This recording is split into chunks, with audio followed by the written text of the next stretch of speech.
서울 동쪽 외곽의 오래된 노인복지관은 아침이면 늘 비슷한 풍경으로 하루를 시작했다. 회색 벽과 낡은 창문, 계단 손잡이는 세월의 흔적으로 반질거렸고 출입문 앞에는 언제나 일찍 도착한 어르신 몇 분이 삼삼오오 모여 앉아 있었다. 그날도 마찬가지였다. 아직 햇빛이 완전히 퍼지기 전 김순자는 조용히 복지관 문을 열고 들어섰다. 그녀는 늘 그렇듯이 남들보다 조금 일찍 도착했다. 누가 시킨 것도 아니었고 그저 이곳에 오는 것이 그녀의 하루를 시작하는 방식이었기 때문이다. 김순자는 올해 68이었다. 머리는 희끗희끗했지만 단정하게 묶여 있었고 얼굴에는 깊은 주름이 있었으나 그 주름 속에는 오랜 시간 쌓인 인내와 온기가 함께 자리 잡고 있었다. 그녀는 낡은 운동화와 오래된 코트를 입고 있었다. 코트는 색이발에 있었지만 깨끗이 빨아달인 흔적이 남아 있었고 손에는 항상 작은 가방 하나를 들고 다녔다. 그 가방 안에는 개인 물건보다는 다른 사람을 위한 물건들이 더 많았다. 여분의 장갑, 작은 파스, 그리고 사탕 몇 개. 순자 어머니, 오늘도 일찍 오셨네요. 조리실 쪽에서 직원이 고개를 내밀며 인사를 건넸다. 그러게요. 집에 있어 봐야 할 일도 없고 여기 오는 게 더 편해요. 김순자는 웃으며 앞치마를 집어들었다. 말투는 담담했지만 그 안에는 이곳이 그녀에게 얼마나 익숙한 공간인지가 자연스럽게 묻어났다. 복지관 안은 점점 분주해졌다. 주방에서는 국이 끓고 있었고 자원봉사자 몇 명이 채소를 손질하고 있었다. 김순자는 묵묵히 자신의 자리를 찾았다. 누가 지시하지 않아도 그녀는 해야 할 일을 알고 있었다. 식판을 닦고 수저를 정리하고 바닥에 떨어진 물기를 걸레로 훔쳤다. 그 모든 동작이 군더더기 없이 자연스러웠다. 11시가 가까워지자 어르신들이 하나둘씩 식당으로 들어오기 시작했다. 허리가 굽은 사람도 있었고 보행기를 끌고 오는 사람도 있었다. 김순자는 국자를 들고 대식대 앞에 섰다. 그녀는 항상 사람들의 얼굴을 한 번씩 바라보며 음식을 담아주었다. 천천히 드세요. 오늘 국 따뜻하네요. 짧은 말이었지만 그 말 속에는 상대를 사람으로 대하는 마음이 담겨 있었다. 이곳에서 김순자는 특별한 사람이 아니었다. 그저 오래된 봉사자 중 한 명이었다. 하지만 직원들 사이에서는 그녀를 모르는 사람이 없었다. 비가 오나 눈이 오나 빠지지 않고 나타났고 불평을 한 적도 없었다. 누군가 일이 힘들다고 하면 말없이 자리를 대신해 주었고 새로 온 봉사자가 서툴면 조용히 옆에서 도와주었다. 그래서인지 다들 그녀를 자연스럽게 의지하고 있었다. 점심 배식이 끝나고 식당이 조금 한산해졌을 때 김순자는 벽에 걸린 시계를 보았다. 오후 1시를 조금 넘긴 시간이었다. 그녀의 표정이 잠시 달라졌다. 오늘은 평소와 다른 일정이 있는 날이었다. 그녀는 앞치마를 벗으며 가방을 챙겼다. 어디 가세요? 약속이 하나 있어서요. 직원은 고개를 끄덕였다. 특별한 질문은 하지 않았다. 김순자는 늘 그렇듯 조용히 나섰다. 복지관을 나서자 찬바람이 얼굴을 스쳤다. 겨울이 막 끝나가는 시기였지만 공기는 아직 차가웠다. 김순자는 코트 단추를 채우며 버스 정류장 쪽으로 걸음을 옮겼다. 그녀의 발걸음은 느렸지만 망설임은 없었다. 오늘 그녀가 향하는 곳은 강남 한복판에 있는 해성호텔이었다. 서울에서도 손꼽히는 고급 호텔, 많은 사람들에게는 TV나 기사에서나 접하는 장소였다. 그녀가 그곳에 가는 이유는 단순했다. 손자의 돌잔치 장소를 예약하기 위해서였다. 아들은 바빴고 며느리는 아이를 돌보느라 여유가 없었다. 그래서 김순자가 직접 나서기로 했다. 화려할 필요는 없었다. 다만 가족들이 편안하게 모일 수 있는 곳이면 충분했다. 그녀는 그렇게 생각했다. 버스를 타고 이동하는 동안 김순자는 창밖을 바라보았다. 스쳐 지나가는 건물과 사람들, 그 속에서 그녀는 오래된 기억들을 떠올렸다. 젊은 시절, 아무것도 없이 서울에 올라와 작은 여관을 운영하던 시절. 손님들의 얼굴을 하나하나 기억하며 가진 것은 없지만 마음만은 넉넉하게 대하려 애썼던 날들. 그때 그녀와 남편은 늘 같은 말을 했다. 사람은 겉모습으로 판단하면 안 된다고. 버스가 강남에 가까워질수록 거리의 풍경은 달라졌다. 깔끔한 옷차림의 사람들, 반짝이는 간판들. 김순자는 무의식적으로 자신의 옷차림을 내려다보았다. 낡은 코트와 운동화. 잠시 망설임이 스쳤지만 곧 고개를 저었다. 겉모습이 무슨 상관인가? 중요한 건 마음과 약속이라고 그녀는 스스로를 다독였다. 해성호텔 정류장에서 내려 호텔을 마주했을 때 김순자는 잠시 걸음을 멈췄다. 유리 외벽에 비친 자신의 모습이 낯설게 느껴졌다. 이곳은 여전히 그녀에게 특별한 공간이었다. 하지만 그 특별함이 두려움은 아니었다. 그녀는 숨을 한 번 고르고 천천히 발을 내디뎠다. 이곳에서 어떤 일이 기다리고 있는지 그녀는 아직 알지 못했다. 다만 오늘 이 방문이 단순한 예약 상담 이상의 의미를 갖게 되리라는 것만은 아직 아무도 예상하지 못하고 있었다. 해성호텔을 향해 걷는 김순자의 발걸음은 처음에는 비교적 가벼웠다. 강남거리의 소음은 늘 그렇듯 복잡했지만 그녀에게는 그저 익숙한 도시의 숨소리처럼 들렸다. 유리 건물 사이로 반사되는 햇빛과 바쁘게 오가는 사람들 속에서 김순자는 자신이 이 풍경의 일부가 아니라는 생각을 잠시 했다. 그러나 그 생각은 오래 머물지 않았다. 서울이라는 도시는 늘 그녀를 밀어내기도 했지만 결국 다시 품어주었던 곳이었기 때문이다. 그녀는 횡단보도를 건너 골목 쪽으로 방향을 틀었다. 버스 정류장에서 호텔까지는 조금 걸어야 했다. 그 순간 검은색 고급 승용차 한 대가 빠른 속도로 골목을 빠져나왔다. 김순자가 미처 피하지 못한 채 도로 가장자리를 걷고 있을 때였다. 바퀴가 웅덩이를 그대로 밟았고 차가운 진흙물이 허공으로 튀어올랐다. 그 물은 그대로 김순자의 코트와 바지, 운동화 위로 쏟아졌다. 차는 속도를 줄이지도 않고 그대로 사라졌다. 김순자는 그 자리에 멈춰 섰다. 옷자락에서 물이 뚝뚝 떨어졌고 신발 안으로 스며든 물이 발을 차갑게 적셨다. 그녀는 한동안 아무 말도 하지 않고 자신의 모습을 내려다보았다. 코트는 갈색 얼룩으로 뒤덮였고 운동화는 더 이상 흰색을 알아볼 수 없을 정도였다. 김순자의 입가에 옅은 한숨이 새어나왔다. 화가 나기보다는 허탈함이 먼저 밀려왔다. 이런 날도 있지? 그녀는 혼잣말처럼 중얼거리며 코트를 손으로 털어냈다. 하지만 얼룩은 쉽게 지워지지 않았다. 잠시 머뭇거렸다. 돌아가서 옷을 갈아입을까 하는 생각이 스쳤다. 그러나 시계를 보니 이미 약속 시간에 가까워지고 있었다. 다시 집으로 돌아가면 오늘 상담은 어렵게 될 것이 분명했다. 김순자는 잠시 눈을 감았다가 다시 떴다. 결국 선택은 하나였다. 그대로 가는 것, 그녀는 스스로를 다독이며 다시 발걸음을 옮겼다. 버스에 올랐을 때 사람들의 시선이 느껴졌다. 직접적으로 바라보는 눈도 있었고 힐끗거리며 피하는 눈도 있었다. 젖은 옷에서 나는 냄새 때문이었을 것이다. 한 젊은 여성이 코를 찡그리며 자리를 옮겼고 다른 승객은 김순자 옆에 앉으려다 망설이다가 빈자리를 찾아 뒤쪽으로 이동했다. 김순자는 아무 말 없이 창가에 앉아 창밖을 바라보았다. 그녀는 이런 시선을 처음 겪는 것이 아니었다. 젊은 시절, 허름한 옷차림으로 장사를 하던 시절에도 비슷한 눈길을 수없이 받아왔다. 그때마다 그녀는 속으로 되뇌었다. 사람의 값은 옷에 있지 않다고. 세월이 흐르면서 그런 시선에 상처받는 일은 줄어들었지만 완전히 무감해진 것은 아니었다. 다만 오늘은 묘하게도 그 시선들이 예전보다 더 또렷하게 느껴졌다. 아마 목적지가 해성호텔이기 때문일지도 몰랐다. 버스는 다시 강남의 중심가로 들어섰다. 화려한 간판과 고급 매장들이 줄지어 있었다. 김순자는 가방을 열어 작은 사진 한 장을 꺼냈다.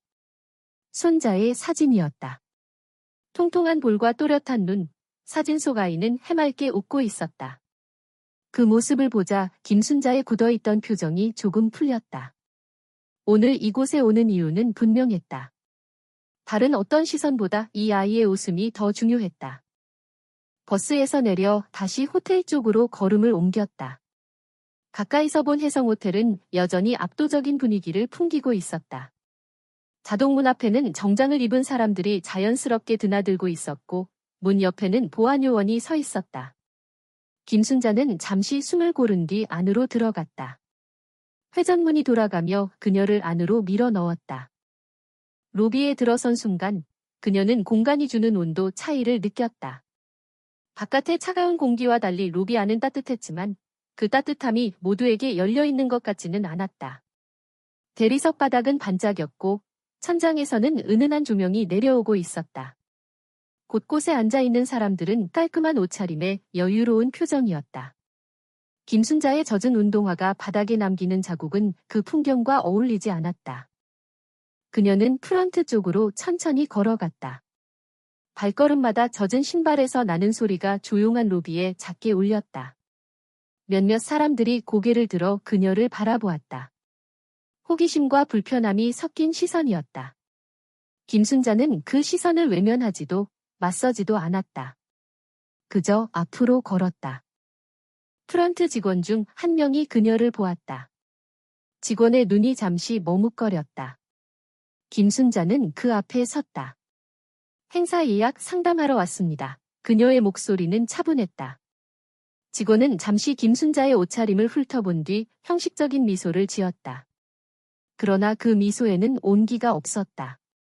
예약 확인해 드릴게요. 직원은 그렇게 말했지만 손은 바로 키보드로 향하지 않았다. 김순자는 그 짧은 순간을 놓치지 않았다. 그녀는 이 공간에서 자신이 어떤 존재로 보이고 있는지 이미 느끼고 있었다. 그러나 아직은 아무 일도 일어나지 않았다. 모든 것은 이제 막 시작되고 있었다. 그녀는 가방끈을 다시 한번 잡아당기며 그 자리에 조용히 서 있었다. 오늘 이 로비에서 그녀가 겪게 될 일들이 이 호텔이 가진 민낯을 서서히 드러내게 될 것이라는 사실을 아직은 아무도 알지 못했다. 프런트 앞에 서 있는 김순자의 모습은 로비의 흐름과 어딘가 어긋나 있었다. 그녀는 조급해하지도 불편함을 크게 드러내지도 않았다. 그저 조용히 서서 직원의 다음 말을 기다렸다. 그러나 그 기다림은 생각보다 길어졌다. 컴퓨터 화면을 바라보던 직원은 키보드를 두드리는 대신 주변을 한번 둘러보았고 다시 김순자의 옷차림으로 시선을 돌렸다. 그 짧은 시선 안에는 판단이 들어 있었다. 손님을 보는 눈이라기보다는 상황을 가늠하는 눈이었다. 잠시만요. 직원은 그렇게 말한 뒤 자리를 떠났다. 김순자는 그대로 프런트 앞에 남겨졌다. 그녀는 주변을 둘러보았다. 다른 손님들은 소파에 앉아 음료를 마시거나 편안하게 상담을 받고 있었다. 누군가는 직원의 안내를 받아 바로 엘리베이터 쪽으로 이동했다. 하지만 김순자에게는 아무런 안내도 없었다. 의자를 권하는 사람도 기다려 달라는 말도 없었다. 그녀는 여전히 서 있었다. 몇 분이 지나자 다리에 서서히 부담이 느껴졌다. 그러나 김순자는 자세를 고쳐 잡고 서 있는 것을 선택했다. 괜히 의자를 찾거나 눈치를 보며 앉는 것이 싫었다. 이곳에서 그녀는 손님으로 왔다. 그것이면 충분하다고 스스로에게 말했다. 하지만 마음 한구석에서는 설명하기 어려운 감정이 조금씩 쌓여가고 있었다. 프런트 뒤편에서 한 여자가 나왔다.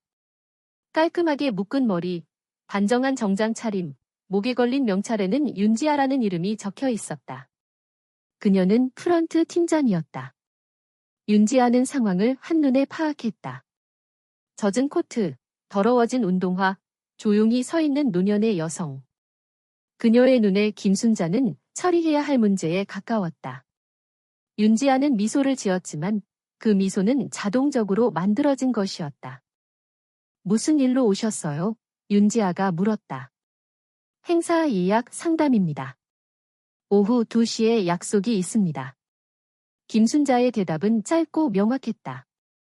윤지아는 고개를 끄덕이며 다시 한번 그녀를 훑어보았다. 예약이요? 그녀의 목소리에는 의심이 섞여 있었다. 혹시 예약 확인 문자를 가지고 계세요? 김순자는 고개를 저었다. 전화로 예약했고 이름은 김순자입니다. 윤지아는 다시 프런트 직원 쪽을 바라보았다. 직원은 작은 목소리로 무언가를 설명했다.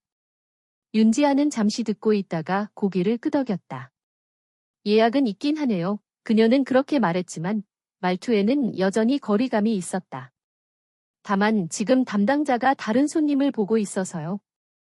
조금 기다리셔야 할 것 같아요. 알겠습니다. 김순자는 고개를 끄덕였다. 기다림 자체가 문제가 아니었다. 문제는 그 기다림의 방식이었다. 윤지아는 돌아서며 프런트 옆쪽을 가리켰다. 저쪽에서 기다려주세요. 그곳에는 의자가 없었다. 벽 옆, 사람들이 거의 지나지 않는 구석이었다. 김순자는 잠시 그 자리를 바라보다가 말없이 그쪽으로 이동했다. 시간은 천천히 흘렀다. 로비 시계의 초침 소리가 유난히 크게 들리는 것 같았다. 김순자는 벽에 기대지 않고 곧게 서 있었다. 발은 점점 무거워졌고 젖은 신발 안은 여전히 불편했다. 그녀는 시선을 낮춘 채 바닥을 바라보았다. 대리석 위에 남아있는 자신의 발자국이 눈에 들어왔다. 그것은 이곳에 어울리지 않는 흔적처럼 보였다. 주변에서는 작은 소리들이 들렸다. 저분 뭐야? 여기서 뭐 하는 거지? 낮은 목소리였지만 김순자의 귀에는 또렷이 들어왔다. 그녀는 아무 반응도 하지 않았다. 이런 수군거림에 대응하는 법을 이미 오래전에 배웠기 때문이다. 하지만 오늘은 유난히 마음이 무거웠다. 그녀는 손자의 사진을 떠올렸다. 오늘 이곳에 오지 않았다면 이런 감정을 느끼지 않아도 되었을까? 그 생각이 스쳤지만 곧 고개를 저었다. 도망치듯 돌아가는 것은 그녀의 방식이 아니었다. 10여 분쯤 지났을 때 김순자는 프런트 쪽을 다시 바라보았다. 윤지아는 다른 손님과 웃으며 대화하고 있었다. 그 웃음은 아까 자신에게 보였던 것과는 전혀 달랐다. 김순자는 그 차이를 분명히 느꼈다. 그 순간 그녀의 마음속에서 오래된 기억 하나가 떠올랐다. 젊은 시절 허름한 여관에서 손님을 맞이하던 때였다. 그녀는 손님의 옷차림을 보고 방을 나누지 않았다. 가진 돈이 적어 보여도 태도가 불편해 보여도 그녀는 같은 방식으로 대했다. 그게 당연하다고 믿었기 때문이다. 다시 프런트 쪽에서 움직임이 있었다. 이번에는 한 남자가 모습을 드러냈다. 중년의 남자, 단정한 수트, 날카로운 눈빛. 그는 해성호텔의 총지배인 박민석이었다. 윤지아는 그에게 다가가 조용히 상황을 설명했다. 박민석의 시선이 김순자에게로 향했다. 그 시선은 짧았지만 충분히 차가웠다.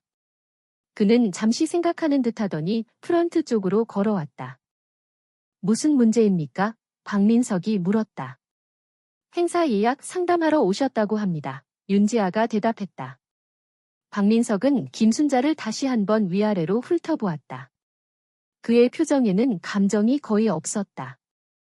행사 규모는 어느 정도로 생각하고 계십니까? 그는 바로 본론으로 들어갔다. 김순자는 잠시 망설이다가 말했다. 가족과 친지들 200명 정도입니다. 그 말이 끝나자 박민석의 입꼬리가 미세하게 올라갔다. 비웃음에 가까운 표정이었다. 200명이면 비용이 상당합니다. 그는 덧붙였다. 최소 보증 금액이 있습니다. 그 부분은 알고 오신 거죠? 네, 김순자는 짧게 답했다. 그럼 계약금을 먼저 확인해야 합니다. 박민석은 단호하게 말했다. 이런 규모의 행사는 예약만 해두고 취소되는 경우가 많아서요. 그의 말투는 설명처럼 들렸지만 실제로는 시험에 가까웠다. 김순자는 가방을 열었다. 그녀의 손이 잠시 멈췄다. 가방 안에는 평소에 쓰던 카드가 없었다. 아침에 복지관에 갈 때 귀중품을 챙기지 않았던 것이 떠올랐다. 그녀는 깊게 숨을 들이마셨다. 오늘은 상담만 하고 계약금은 다음에 말을 마치기도 전에 박민석이 손을 들었다. 그건 어렵습니다. 그는 말했다. 규정상 계약금 확인이 안 되면 상담을 진행하기 힘듭니다. 그의 시선이 다시 한번 김순자의 젖은 운동화로 내려갔다. 그 순간 로비의 공기가 더 차갑게 느껴졌다. 김순자는 아무 말도 하지 않았다. 하지만 이 침묵은 수능이 아니라 상황을 직시하는 침묵이었다. 이곳에서 그녀는 이제 단순한 방문자가 아니라 이 호텔이 어떤 기준으로 사람을 판단하는지를 보여주는 거울이 되고 있었다. 박민석의 말이 끝나자 로비에는 짧은 정적이 흘렀다. 그 정적은 소리가 없는 대신 무게가 있었다. 김순자는 가방을 연 채 그대로 서 있었다. 손끝이 약간 떨렸지만 그것을 애써 감췄다. 그녀는 고개를 들어 박민석을 바라보았다. 규정이라면 이해합니다. 그녀의 목소리는 낮고 차분했다. 그래도 예약이 확인되었으니 상담만이라도 가능하지 않을까요? 박민석은 잠시 그녀를 바라보다가 고개를 저었다. 말씀드렸듯이 어렵습니다. 그의 말투에는 더 이상의 여지가 없다는 의미가 담겨 있었다. 윤지아는 옆에서 그 장면을 지켜보며 미묘하게 안도의 숨을 내쉬었다. 상황이 자신이 아닌 박민석의 손으로 넘어갔다는 사실이 그녀를 편하게 만든 듯했다. 주변의 시선이 점점 더 모여들었다. 로비에 앉아있던 몇몇 손님들이 노골적으로 김순자를 바라보고 있었다. 누군가는 흥미로운 구경거리라도 발견한 듯한 표정이었고 누군가는 불편하다는 듯 눈살을 찌푸렸다. 김순자는 그 시선들을 느꼈지만 고개를 숙이지는 않았다. 그녀는 자신이 잘못한 것이 없다는 것을 알고 있었기 때문이다. 다만 이 공간에서 그녀가 환영받지 못하고 있다는 사실은 분명해지고 있었다. 윤지아가 한 발 앞으로 나섰다. 어르신, 그녀는 부드러운 척하는 목소리로 말했다. 이런 대규모 행사는 비용도 크고 절차도 까다로워요. 다른 행사장을 알아보시는 게 더 나으실 수도 있어요. 그 말은 배려처럼 들렸지만 사실상 거절이었다. 김순자는 그 말을 듣고 잠시 눈을 감았다가 다시 떴다. 이곳이 적합하다고 생각해서 왔습니다. 그녀는 짧게 답했다. 윤지아의 미소가 미세하게 굳었다. 그녀는 김순자의 태도가 생각보다 순순하지 않다는 것을 느꼈다. 박민석은 시계를 힐끗 보았다. 다른 손님 상담이 대기 중입니다. 그는 주변을 둘러보며 말했다. 더 이상 시간을 끌 수는 없겠네요. 그의 말은 사실상 정리를 의미했다. 김순자는 그 의도를 알아차렸다. 그녀는 마지막으로 한 번 더 입을 열었다. 그럼 계약금은 지금 결제하면 되는 겁니까? 그 말에 박민석의 눈빛이 잠시 흔들렸다. 그는 예상하지 못한 질문이라는 듯 잠깐 멈칫했다가 고개를 끄덕였다. 그렇습니다. 바로 결제하시면 진행하겠습니다. 김순자는 가방 속을 다시 살폈다. 오래전에 사용하던 카드 한 장이 손에 잡혔다. 표면이 많이 닳아 있었고 한동안 사용하지 않았던 카드였다. 그녀는 그 카드를 꺼내 프런트 위에 올려놓았다. 그 순간 윤지아의 표정이 변했다. 그녀는 카드를 힐끗 보고는 박민석을 바라보았다. 두 사람 사이에 짧은 시선 교환이 오갔다. 박민석은 카드를 집어들고 앞뒤를 살폈다. 이 카드 오래된 것 같은데요. 그는 의미심장하게 말했다. 김순자는 담담하게 답했다. 문제 없을 겁니다. 프런트 직원이 단말기를 가져왔다. 로비에 있던 사람들의 관심이 자연스럽게 그쪽으로 쏠렸다. 카드가 단말기에 긁혔고 잠시 후 짧은 소리가 울렸다. 결제 실패였다. 박민석의 입가에 미묘한 미소가 번졌다. 역시 안 되는군요. 그는 고개를 저으며 말했다. 윤지아는 그 틈을 놓치지 않았다. 어르신, 저희도 도와드리고 싶지만 이렇게 결제가 안 되면 그녀는 말을 흐렸다. 김순자는 아무 말 없이 카드를 다시 받아들었다. 그녀는 다시 한 번 시도해 달라고 말하지 않았다. 그럴 필요가 없다는 것을 느꼈기 때문이다. 이곳에서 문제는 카드가 아니었다. 보안팀 불러주세요. 박민석이 낮은 목소리로 말했다. 그 말은 김순자의 귀에도 또렷이 들렸다. 윤지아는 잠시 망설이다가 무전기를 들었다. 로비의 공기가 확실히 달라졌다. 김순자는 그 자리에 서서 상황을 지켜보았다. 분노가 치밀었지만 그것을 겉으로 드러내지 않았다. 그녀는 평생을 그렇게 살아왔다. 소리치지 않고도 상황의 본질을 보는 법을 알고 있었다. 보안요원 2명이 다가왔다. 박민석은 그들에게 짧게 상황을 설명했다. 손님이 아닌 분이 소란을 피우고 있습니다. 그 말은 사실과 달랐지만 누구도 반박하지 않았다. 김순자는 그 말을 듣고 조용히 입을 열었다. 나는 소란을 피운 적이 없습니다. 그녀의 목소리는 떨리지 않았다. 오히려 지나치게 차분해서 주변 사람들을 더 불편하게 만들었다. 보안요원들은 잠시 서로를 바라보았다. 하지만 지시에 따르는 것이 그들의 역할이었다. 이쪽으로 나가시죠. 한 보안요원이 말했다. 김순자는 고개를 끄덕였다. 혼자 나갈 수 있습니다. 그녀는 그렇게 말하며 스스로 발걸음을 옮겼다. 로비를 가로지르는 동안 사람들의 시선이 다시 그녀에게 쏠렸다. 어떤 시선에는 호기심이, 어떤 시선에는 연민이, 또 어떤 시선에는 은근한 비웃음이 담겨 있었다. 김순자는 그 모든 시선을 그대로 받으며 걸었다. 그녀는 울지 않았다. 이곳에서 울고 싶지 않았기 때문이다. 회전문을 지나 밖으로 나오자 차가운 공기가 얼굴을 때렸다. 김순자는 잠시 그 자리에 멈춰 섰다. 다리에 힘이 빠지는 것을 느꼈다. 그녀는 근처 벤치에 앉았다. 손에는 여전히 다른 카드가 쥐어져 있었다. 그녀는 그 카드를 바라보며 조용히 숨을 고르았다. 이 순간 그녀의 마음속에서는 무언가가 천천히 방향을 바꾸고 있었다. 이것은 단순한 모욕으로 끝나지 않을 것이었다. 그녀는 아직 아무 말도 하지 않았지만 이제 선택은 그녀의 손에 있었다. 호텔 밖 벤치에 앉은 김순자는 한동안 아무 말도 하지 않았다. 사람들은 각자의 길을 지나갔고 강남거리의 소음은 여전히 분주했다. 회전문 안쪽에서는 여전히 같은 일상이 이어지고 있을 터였다. 누군가는 체크인을 하고 누군가는 커피를 마시며 대화를 나누고 있을 것이다. 그 모든 풍경에서 그녀는 이미 배제된 존재였다. 그러나 이상하게도 가슴속에서는 분노보다 차분함이 먼저 자리 잡고 있었다. 수치심은 있었지만 그것이 그녀를 무너뜨리지는 못했다.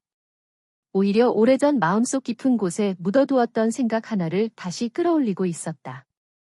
김순자는 손에 쥔 카드를 천천히 내려다보았다.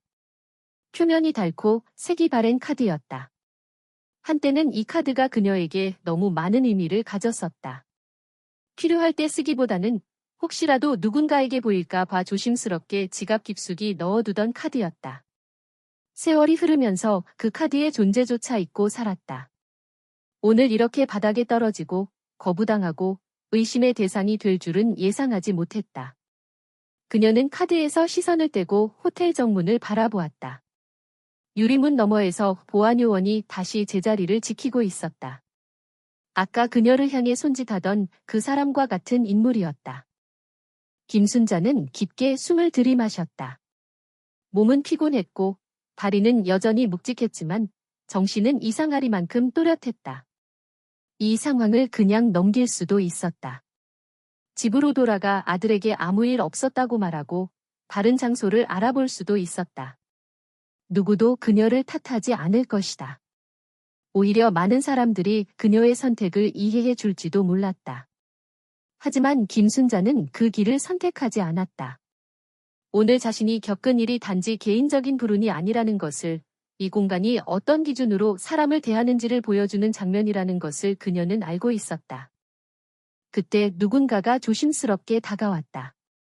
젊은 여성 직원이었다.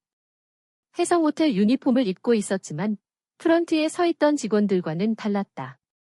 그녀는 주변을 한번 살피고는 김순자 앞에 멈춰 섰다. 어르신, 낮고 조심스러운 목소리였다. 김순자는 고개를 들어 그녀를 바라보았다. 직원의 얼굴에는 긴장과 망설임이 동시에 담겨 있었다. 괜찮으세요? 그녀는 그렇게 물으며 손에 들고 있던 따뜻한 캔커피를 내밀었다. 김순자는 잠시 그 손을 바라보다가 천천히 커피를 받아들었다. 고맙네요. 김순자는 짧게 말했다. 커피의 온기가 손바닥으로 전해졌다. 추위 때문인지 마음 때문인지 알 수 없었지만 그 온기가 유난히 크게 느껴졌다. 젊은 직원은 고개를 숙였다. 아까 죄송했습니다. 그녀는 말을 고르듯 잠시 멈췄다가 다시 말했다. 제가 끼어들 용기가 없었습니다. 김순자는 그 말을 듣고 그녀를 가만히 바라보았다. 그 눈빛에는 원망도 책망도 없었다. 그럴 수 있죠. 김순자는 담담하게 답했다. 모든 사람이 다 같은 위치에 있는 건 아니니까요. 직원은 더 무슨 말을 해야 할지 몰라 보였다. 그녀는 잠시 서 있다가 다시 한번 고개를 숙이고는 안으로 돌아갔다. 김순자는 그 뒷모습을 바라보며 생각했다. 적어도 이곳에도 누군가는 있었다. 모든 것이 완전히 굳어있는 것은 아니라는 작은 증거였다. 김순자는 커피를 한 모금 마셨다. 이미 조금 식어 있었지만 괜찮았다. 그녀는 가방에서 휴대전화를 꺼냈다. 화면을 켜자 저장된 연락처들이 떠올랐다. 그중 한 번호에서 손가락이 멈췄다. 전화 연결음이 2번 울리고 상대가 받았다. 회장님, 낮고 익숙한 목소리였다. 김순자는 짧게 말했다. 나야. 상대방은 잠시 숨을 고르는 듯했다. 지금 어디 계십니까? 김순자는 호텔 정문을 바라보며 말했다. 해성호텔 앞이야. 전화기 너머에서 짧은 침묵이 흘렀다. 상대는 더 이상 묻지 않았다. 지금 바로 가겠습니다. 그 말에는 이유를 묻지 않는 오랜 신뢰가 담겨 있었다. 전화를 끄는 김순자는 휴대전화를 가방에 넣었다. 그녀의 표정에는 더 이상 흔들림이 없었다. 지금 그녀가 하려는 일은 복수가 아니었다. 누군가를 무너뜨리기 위한 행동도 아니었다. 다만 이 호텔이 스스로의 얼굴을 보게 하고 싶었다. 자신들이 만든 규칙과 태도가 어떤 사람에게 어떤 상처를 주는지 직접 마주하게 하고 싶었다. 10여 분쯤 지났을 때 검은색 차량 한 대가 호텔 앞에 멈춰 섰다. 차에서 내린 중년 남자는 정중하게 허리를 숙였다. 회장님, 그의 태도는 조금의 망설임도 없었다. 김순자는 자리에서 천천히 일어났다. 잠깐 안에서 준비할 게 있어요. 그녀는 그렇게 말하며 차에 올랐다. 차 안은 따뜻했고 조용했다. 남자는 아무 말도 하지 않았다. 김순자는 창밖으로 해성호텔을 다시 한번 바라보았다. 조금 전까지만 해도 자신을 밀어냈던 그 공간이 이제는 다른 의미로 다가오고 있었다. 차가 움직이기 전 김순자는 낮게 말했다. 이 호텔, 내가 왜 만들었는지 기억나죠? 남자는 고개를 끄덕였다. 사람을 사람으로 대하자는 약속 때문입니다. 김순자는 그 말을 듣고 눈을 감았다가 천천히 떴다. 그 약속이 오늘 깨졌어요. 그녀의 목소리는 차분했지만 단단했다. 그래서 다시 세워야겠어요. 차는 천천히 출발했다. 이제 이야기는 다른 방향으로 흘러가고 있었다. 차는 호텔에서 조금 떨어진 골목으로 들어섰다. 김순자는 창밖을 바라보며 조용히 숨을 고르고 있었다. 방금 전까지 겪었던 일들이 머릿속에서 또렷하게 정리되고 있었다. 감정은 가라앉았고 생각은 오히려 선명해졌다. 그녀는 이런 상태의 자신을 잘 알고 있었다. 젊은 시절, 중요한 결정을 내려야 할 때마다 늘 이런 고요함이 찾아왔기 때문이다. 차 안에는 정적이 흐르고 있었지만 그것은 불편한 침묵이 아니라 서로의 역할을 알고 있는 사람들 사이의 자연스러운 공백이었다. 차가 멈춘 곳은 호텔과 가까운 작은 공원 옆이었다. 김순자는 차에서 내리지 않고 잠시 그대로 앉아 있었다. 중년 남자는 조심스럽게 말을 꺼냈다. 준비는 바로 가능하십니다. 김순자는 고개를 끄덕였다. 차 뒤편에는 간단한 옷가방이 준비되어 있었다. 그녀가 공식적인 자리에 나설 때를 대비해 늘 마련해 두는 것이었다. 김순자는 천천히 코트를 벗었다. 진흙이 묻은 옷은 그대로 좌석 옆에 두었다. 그 옷을 버릴 생각은 없었다. 오늘의 기억을 지워버리고 싶지 않았기 때문이다. 옷가방에서 꺼낸 정장은 차분한 색의 맞춤 옷이었다. 화려하지 않았지만 단정하고 절제된 분위기를 풍겼다. 김순자는 익숙한 손길로 옷을 갈아입었다. 거울을 마주했을 때 그녀는 잠시 자신의 얼굴을 바라보았다. 같은 사람이었지만 아까 로비에서 서 있던 모습과는 전혀 다른 인상을 주고 있었다. 그러나 그녀는 이 변화가 옷 때문만은 아니라는 것을 알고 있었다. 태도와 시선, 그리고 자신이 서 있는 자리에서 오는 무게가 달라졌을 뿐이었다. 그 사이 남자는 몇 통의 전화를 빠르게 걸었다. 지금부터 1시간 안에 이사회 전원 호출해주세요. 법무팀도 함께요. 그의 말투는 차분했지만 단호했다. 상대방은 이유를 묻지 않았다. 이런 호출이 어떤 상황을 의미하는지 모두 알고 있었기 때문이다. 김순자는 그 대화를 조용히 듣고 있었다. 그녀는 누군가를 놀라게 하거나 위협할 생각은 없었다. 다만 이 호텔이 자신들의 판단 기준을 되돌아보게 만들고 싶었다. 차는 다시 움직였다. 이번에는 해성호텔 정문을 향하고 있었다. 조금 전 쫓기듯 나왔던 그곳이었다. 그러나 지금의 접근은 전혀 다른 의미를 지니고 있었다. 호텔 앞에는 여전히 같은 보안 요원이 서 있었다. 그는 멀리서 다가오는 차량을 보고 잠시 주춤했다. 번호판과 차종을 확인한 뒤 곧바로 자세를 바로잡았다.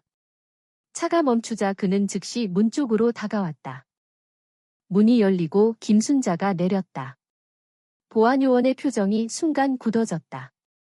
몇 분 전 자신이 정중희가 아니라 규정이라는 이름으로 밀어냈던 그 여성이었다.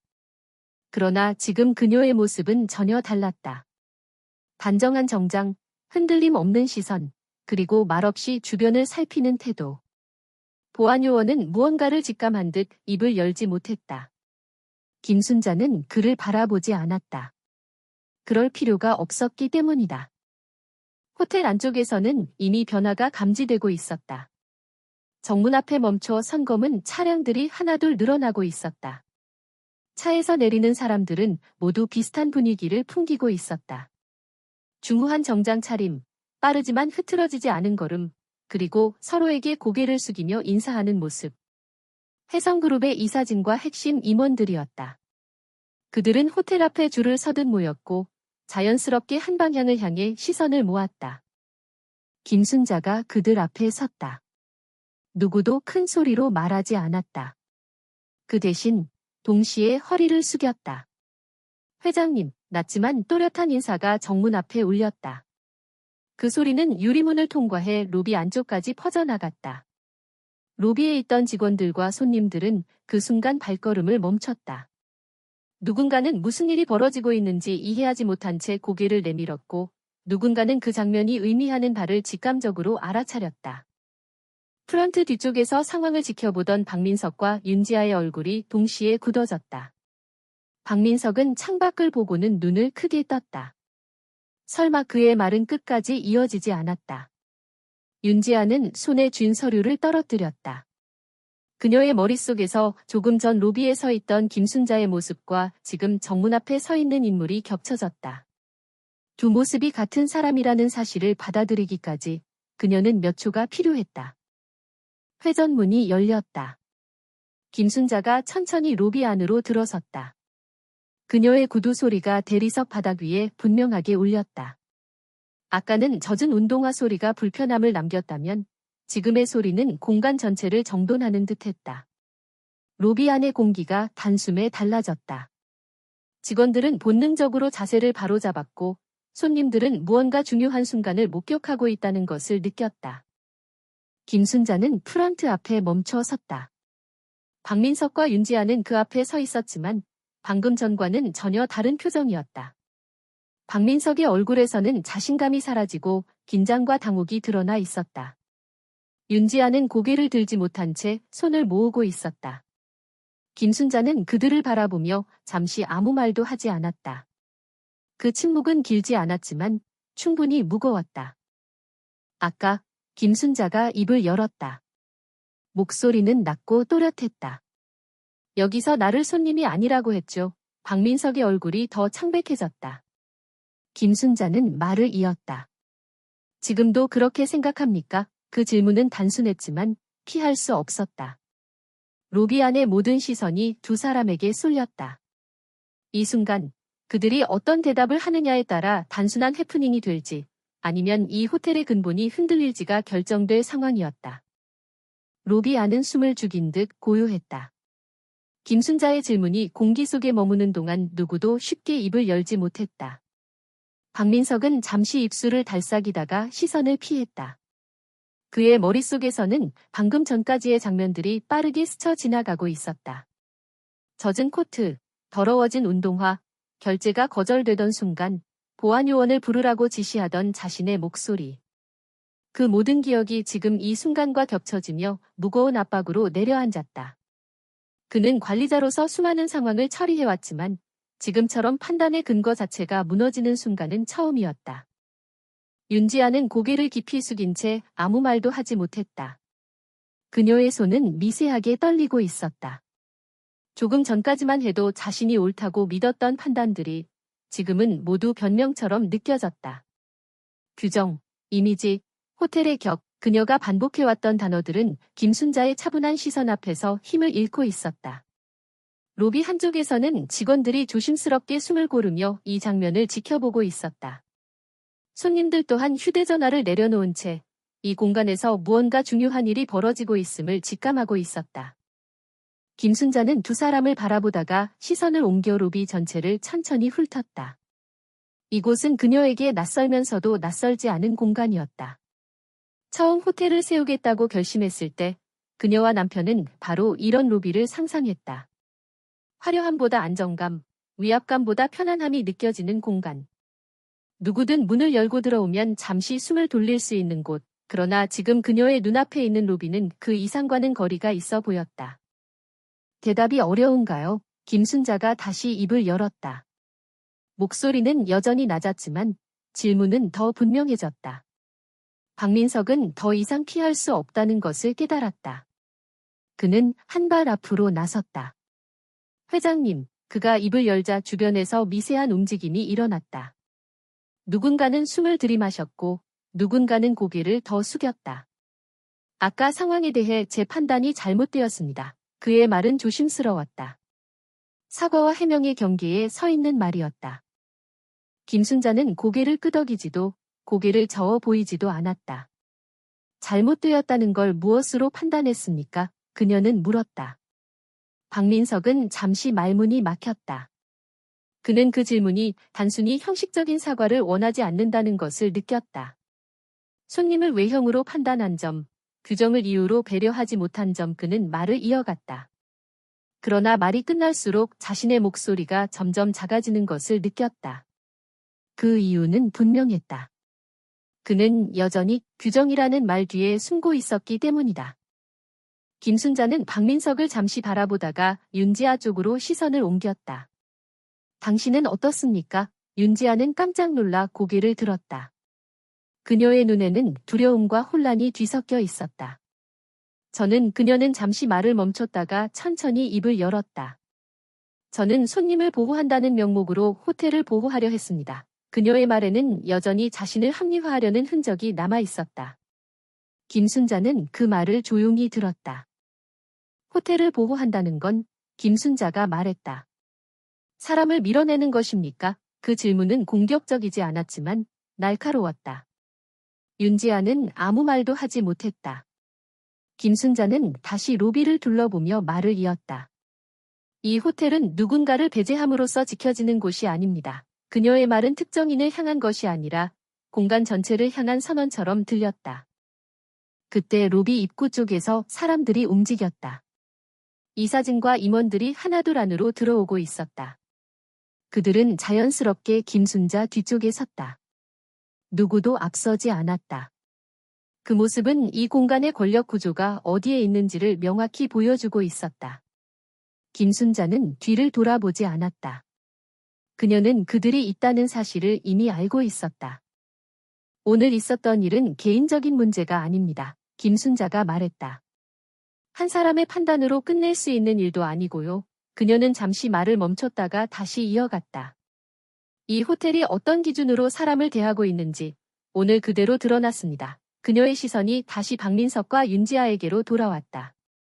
나는 나 자신이 이런 대우를 받았다는 사실보다 이곳에서 매일 누군가가 같은 경험을 할지도 모른다는 점이 더 문제라고 생각합니다.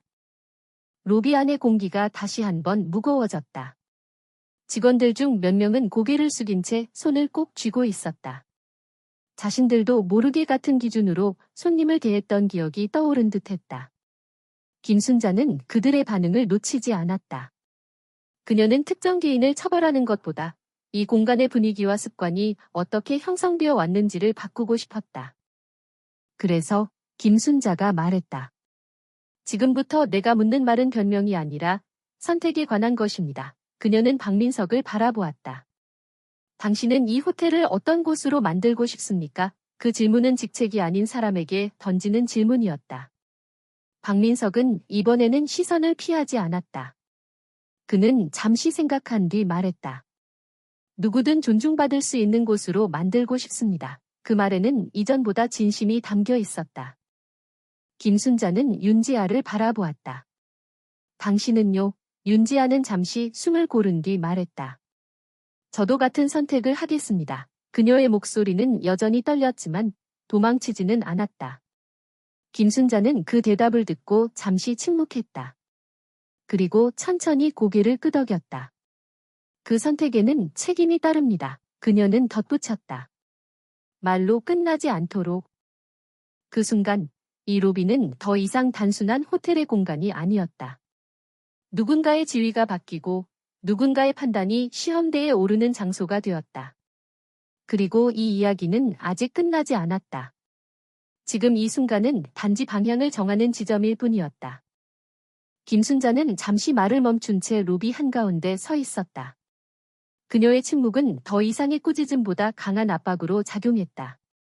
사람들은 그 침묵 속에서 각자의 얼굴을 떠올렸고 자신이 이 호텔에서 어떤 기준으로 누군가를 바라봐 왔는지를 되짚고 있었다.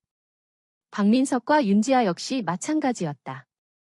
두 사람은 이미 자신의 실수가 단순한 태도의 문제가 아니라 오랜 시간 굳어져 온 사고방식의 결과라는 것을 느끼고 있었다. 김순자는 이 사진 쪽으로 시선을 돌렸다. 여러분도 들었겠죠. 그녀의 목소리는 크지 않았지만 로비 전체에 분명하게 전달되었다. 이 일은 현장의 직원만의 문제가 아닙니다. 이사들 중 한 명이 조심스럽게 고개를 끄덕였다. 김순자는 말을 이었다.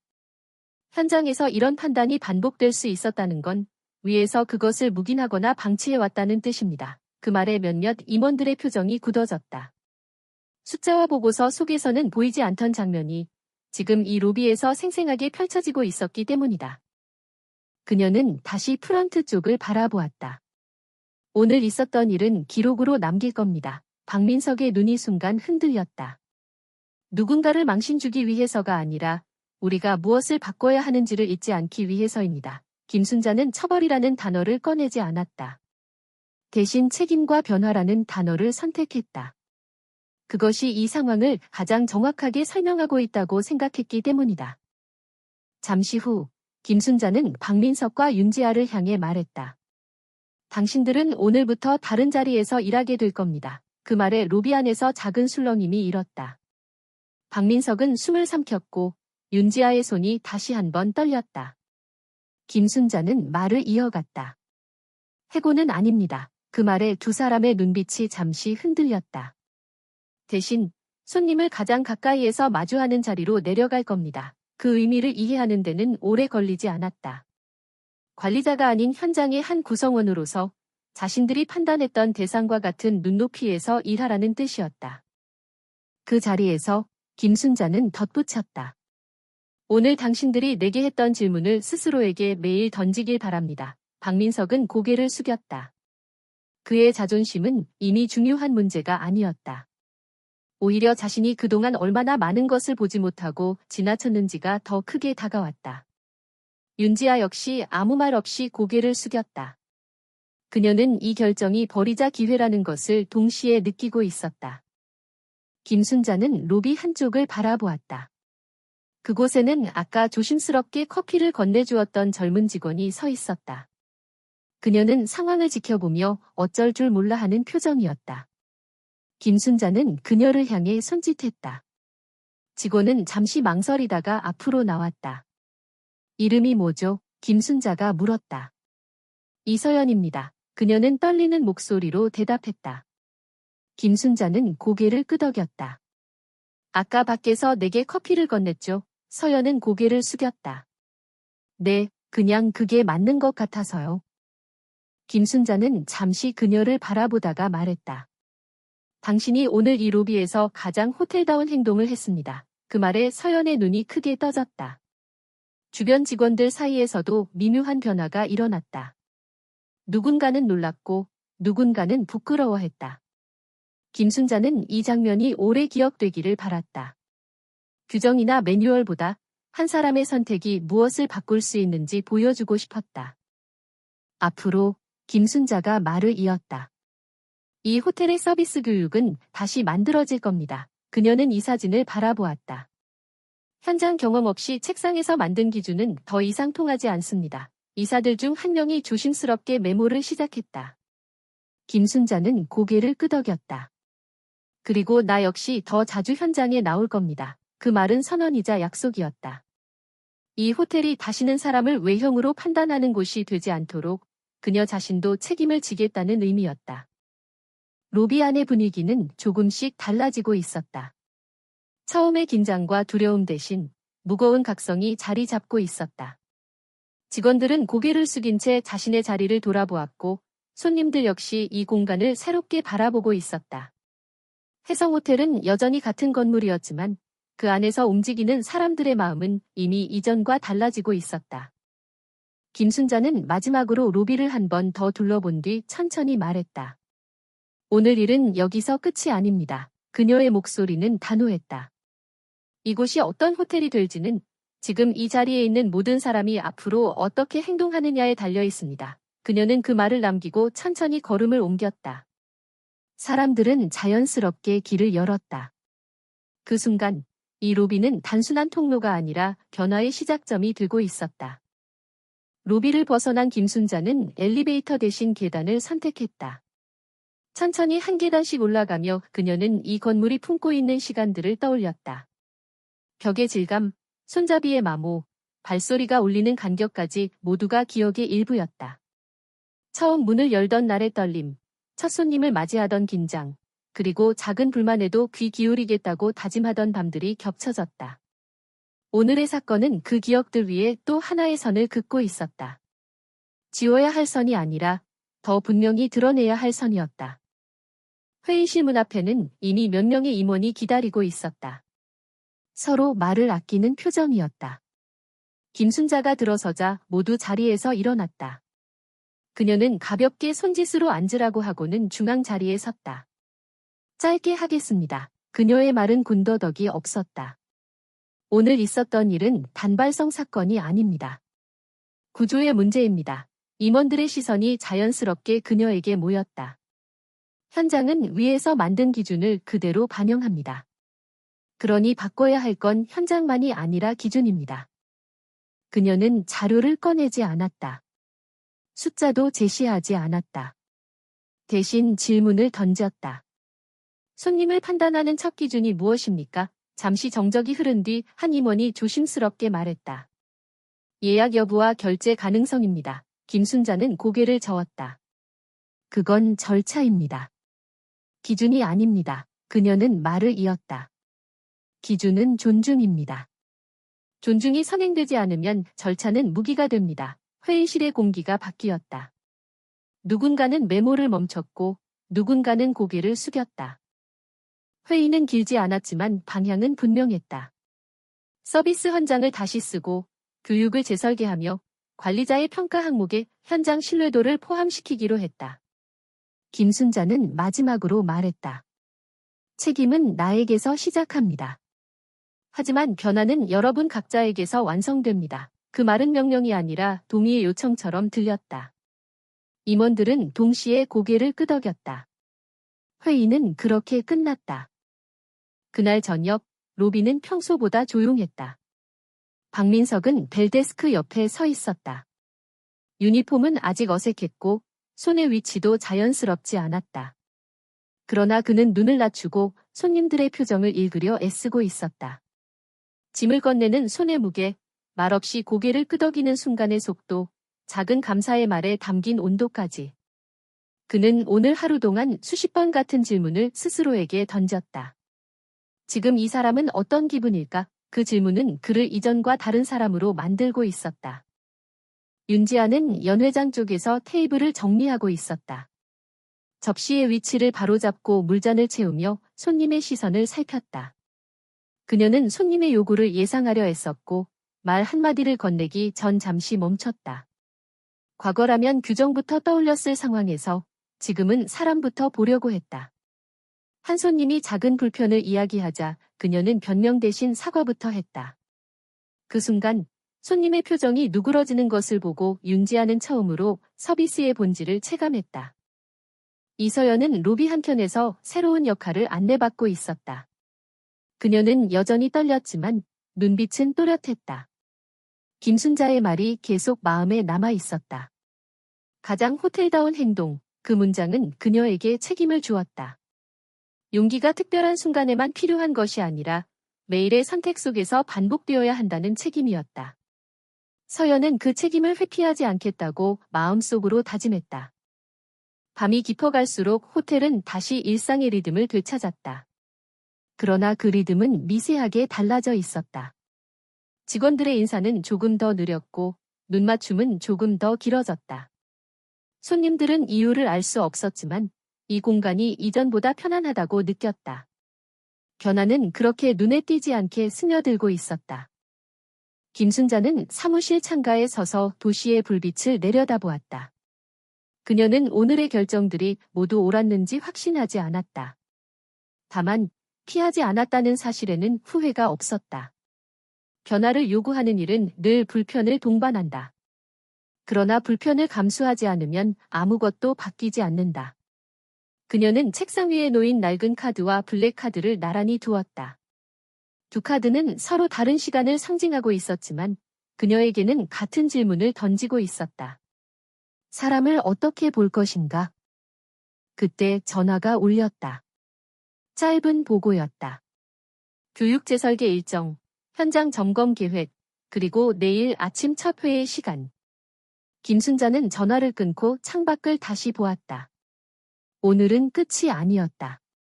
오히려 시작이었다. 이 호텔이 스스로의 약속을 지킬 수 있을지 그 시험은 이제부터였다. 그녀는 불을 끄고 문을 나섰다. 복도에는 잔잔한 불빛만이 남아 있었다. 그 빛 아래에서 혜성호텔은 조금 다른 내일을 준비하고 있었다. 아침 햇살이 로비 유리벽을 통과해 바닥 위에 길게 드리워졌다. 혜성호텔의 하루는 늘 그렇듯 조용히 시작되었지만 그 공기는 이전과 달랐다. 직원들은 출근하며 무의식적으로 자세를 고쳐 잡았고 서로를 바라보는 눈빛에도 미묘한 변화가 있었다. 전날의 일은 공식 공지로 공유되지 않았지만 이미 모두가 알고 있었다. 소문이 아니라 분위기로, 말이 아니라 태도로 전달되고 있었다. 김순자는 이른 시간에 로비에 내려왔다. 수행도, 예고도 없었다. 단정한 옷차림이었지만 눈에 띄지 않으려는 듯했다. 그녀는 한쪽 소파에 앉아 사람들의 움직임을 조용히 지켜보았다. 프런트 직원의 인사 방식, 벨보이의 동선, 손님이 불편함을 표현했을 때의 반응. 작은 장면들이 이어졌고 그 속에서 변화의 방향이 보였다. 완벽하지는 않았지만 어제와는 분명히 달랐다. 박민석은 로비 한가운데에서 손님의 짐을 받아 들고 있었다. 어색함은 여전히 남아 있었지만 그는 더 이상 그것을 숨기려 하지 않았다. 대신 한 사람 한 사람에게 집중했다. 손님의 눈높이에 맞추어 고개를 숙이고 짐의 무게를 자연스럽게 분산시켰다. 그 과정에서 그는 이전에 느껴보지 못한 감정을 경험했다. 누군가에게 도움이 된다는 감각, 그리고 그 도움이 존중으로 되돌아오는 순간의 온기였다. 그는 비로소 이해하고 있었다.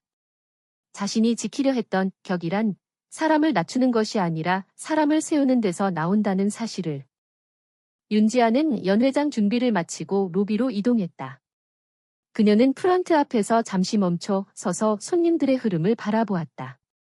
어제라면 무심히 지나쳤을 장면들이 오늘은 다르게 보였다. 안내가 필요한 사람, 말없이 서성이는 사람, 질문을 망설이는 표정. 그녀는 한 걸음 먼저 다가가 부드럽게 말을 건넸다. 도와드릴까요? 그 짧은 한마디가 공간의 긴장을 풀어주는 것을 보며 윤지아는 서비스란 기술이 아니라 태도라는 사실을 몸으로 이해했다. 이서연은 새로운 업무 지침을 전달받고 있었다. 회장 직속이라는 직함은 여전히 부담스러웠지만 그녀는 그것을 권력이 아니라 책임으로 받아들이고 있었다. 그녀의 역할은 지시가 아니라 연결이었다. 현장의 목소리를 위로 전달하고 위의 기준을 현장 언어로 풀어내는 일. 서연은 노트를 꺼내 작은 것까지 기록했다. 인사의 속도, 말투의 높낮이, 손님이 불편함을 느끼는 순간의 공통점. 그녀는 그 모든 것이 변화의 재료가 될 수 있다고 믿었다. 오전 회의가 열렸다. 김순자는 이번에도 앞에 서지 않았다. 대신 원탁의 한자리에 앉았다. 오늘은 보고를 듣지 않겠습니다. 그녀가 말했다. 대신 어제와 오늘의 차이를 말해주세요. 잠시 침묵이 흐른 뒤 한 직원이 손을 들었다. 손님과 눈을 더 많이 마주치게 되었습니다. 또 다른 직원이 말했다. 규정보다 상황을 먼저 보게 되었습니다. 짧은 말들이 이어졌고 그 말들은 숫자보다 분명한 변화를 보여주고 있었다. 김순자는 고개를 끄덕였다. 그게 시작입니다. 그녀는 덧붙였다. 완벽해질 필요는 없습니다. 다만 외면하지는 맙시다. 회의는 길지 않았고 결론은 단순했다. 현장을 기준으로 삼고 사람을 중심에 두는 것, 그 원칙을 매일의 선택으로 반복하는 것. 김순자는 회의가 끝난 뒤 조용히 자리에서 일어났다. 정오가 가까워질 무렵 호텔 정문 앞에는 작은 소란이 있었다. 비가 내리기 시작했고 우산을 챙기지 못한 손님들이 서둘러 발걸음을 옮기고 있었다. 박민석은 망설임 없이 우산을 들고 나섰다. 그는 손님에게 우산을 건네며 말했다. 돌려주지 않으셔도 됩니다. 손님은 잠시 놀란 표정을 지었다가 미소를 지었다. 그 미소는 박민석의 하루를 바꾸기에 충분했다. 김순자는 그 장면을 멀리서 보았다. 그녀는 아무 말도 하지 않았다. 그럴 필요가 없었다. 변화는 명령으로 완성되지 않는다. 선택이 쌓여 습관이 되고 습관이 문화를 만든다. 그녀는 그 흐름이 시작되었음을 느꼈다. 해가 기울 무렵 김순자는 다시 로비를 지나쳤다. 어제 이곳에서 멈춰 섰던 자리에서 잠시 발걸음을 멈췄다. 같은 공간, 같은 바닥, 같은 조명. 그러나 그날과 오늘은 달랐다. 그녀는 속으로 남편을 떠올렸다. 처음 이 호텔을 세우며 나누었던 약속, 가장 가난한 손님도 왕처럼 대접받는 곳, 그 말은 여전히 유효했고 이제는 혼자가 아니라 함께 지켜갈 약속이 되었다. 김순자는 문을 나서며 마지막으로 뒤를 돌아보았다. 직원들이 각자의 자리에서 손님을 맞이하고 있었다. 크고 작은 선택들이 이어지고 있었다. 완벽하지 않아도 괜찮았다. 중요한 것은 방향이었다. 그녀는 천천히 걸음을 옮겼다. 해성호텔의 하루는 그렇게 이어지고 있었다. 사람을 사람으로 대하는 공간으로, 어제보다 조금 더 나아진 오늘로.